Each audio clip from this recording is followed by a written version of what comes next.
जैसे कई जगह कहा जाता है कि देवताओं को या देवी को बलि चढ़ाई जाए, कई जगह मांस आदि का भी वर्णन मिलता है, लेकिन उसका तात्पर्य अर्थ लोग नहीं समझ पाते। मांस शब्द के अनेक अर्थ होते हैं। अब हमने तो देखा कि वहां लिखा है मांस अर्पित करें, तो हमने उसका सीधा सीधा अर्थ लगा लिया। और ये बताओ पुराण में ऐसा लिखा है? फिर लोग उस परंपरा में भी चल बैठे, तमाम बलि देने लगे, पशु पक्षियों को मारने लगे। अभी नवरात्रि चल रही है, जगह जगह लोग जो है बलि के नाम पर जाने कितने पशु पक्षियों को बेचारों को मार डालेंगे। बहुत गलत है भैया।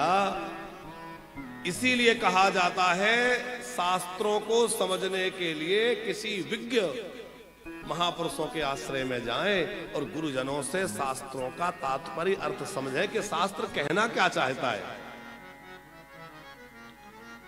स्वाहा स्वर्गे गीयते इति स्वर्गाः या परमेश्वरः तस्य लोकाय। माने जो परम ब्रह्म परमात्मा है, जो हमारे स्ववर्ग का है, आत्मा के जो अंशी है, उस परम ब्रह्म तत्व को प्राप्त करना ही उनके लक्ष्य है। स्वर्ग आदि लोगों को प्राप्त करना उनका लक्ष्य नहीं है। सबकी ओर से सोनक जी ने प्रश्न किए हैं, 6 प्रश्न मूल में रखे हैं। पहला प्रश्न है कि जीव का कल्याण कैसे हो। पहला प्रश्न क्या है? जीव का कल्याण कैसे हो? क्योंकि मंदा सुमंद मतयो मंद भाग्यानुपद्रता।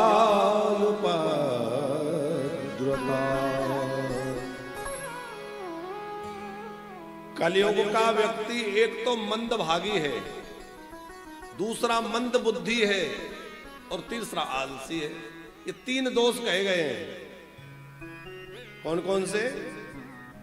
मंद भागी, मंद बुद्धि और आलसी। देखने में गया है, पर आप विचार करिए कि कोई व्यक्ति मणि के बदले कांच ले ले, मणि तो दे दे और कांच ले ले, तो वो बुद्धिमान है कि मूर्ख है? मूर्ख है। अरे भैया, हम भगवान की भक्ति रूपी मणि को छोड़ रहे हैं और संसार के कांचों को बटोरने में लगे हुए हैं, तो आप बताओ हम बुद्धिमान हुए कि मूर्ख हुए? भक्ति रूपी मणि को त्याग करके, भजन नाम रूपी मणि को त्याग करके, और क्या करने में लगे हैं? संसार के ईंट पत्थर कांच ये सब बटोरने में लगे हैं। इसी को लोग उपलब्धि समझ रहे हैं। लेकिन ध्यान रखिएगा, ईंट पत्थरों का विकास विकास नहीं है। केवल ईंट पत्थर का विकास विकास नहीं है। जैसे अब वृंदावन का स्वरूप आप देखिए, लोग कहते हैं अरे वृंदावन में बहुत विकास हो गया, तो भैया ये ईंट पत्थर के विकास को विकास मान रहे हो?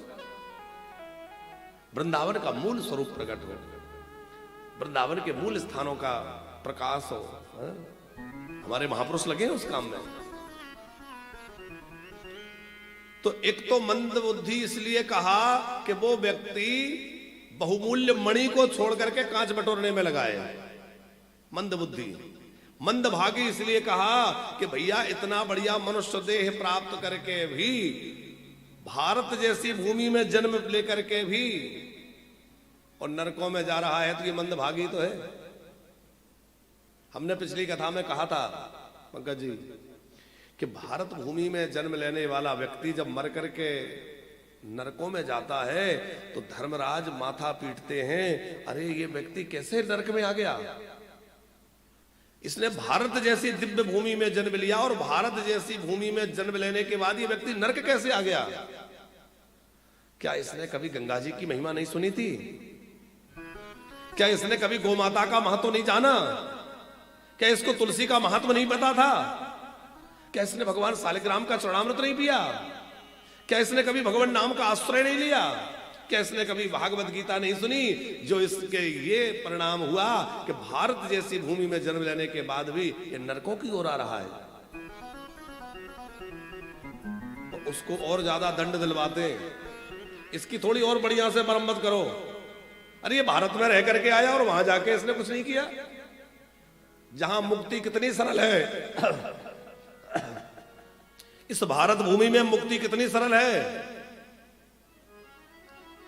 पशु से मुक्ति हो जाए, पत्थर से मुक्ति हो जाए, पौधे से मुक्ति हो जाए, पानी से मुक्ति हो जाए, नदी से मुक्ति हो जाए, उस भारत भूमि में से भैया कोई नरकों में कैसे जा रहा है। बात समझ में आ रही है। पत्थर माने भगवान शालिग्राम की शिला है तो पाषाण रूपी। भगवान शालिग्राम का चरणामृत जो पान करता है पुनर्जन्म न विद्यते, उसको दोबारा इस भूमि में नहीं आना पड़ता, उसको दोबारा किसी मां के गर्भ में नहीं जाना पड़ता। जो तुलसी का सेवन करता है, कोई कितना भी पापी से पापी जीव हो, और जब उसके अंतिम संस्कार हो रहा है और उसकी चिता में कोई थोड़ा सा तुलसी का टुकड़ा डाल दे, तुलसी की लकड़ी, तुलसी का संयोग होते ही वह पापी यमपाश से मुक्त हो जाएगा, भगवान के पार्षद लेने आ जाएंगे और वह विमान में बैठ के भगवान के धाम को चला जाएगा। ये तुलसी जी का महत्व है।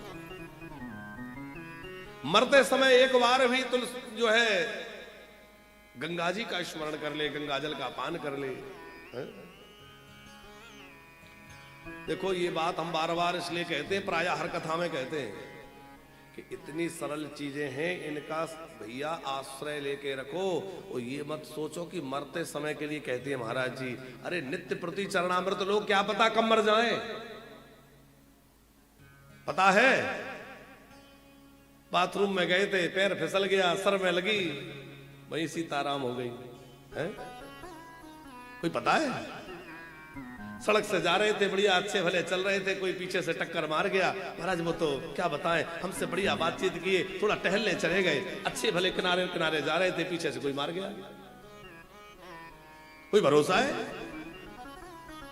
नित्य प्रति तुलसी का सेवन करो, नित्य प्रति तुलसी में जल चढ़ाओ, तुलसी की परिक्रमा करो, संध्या में तुलसी में दीप दिखाओ।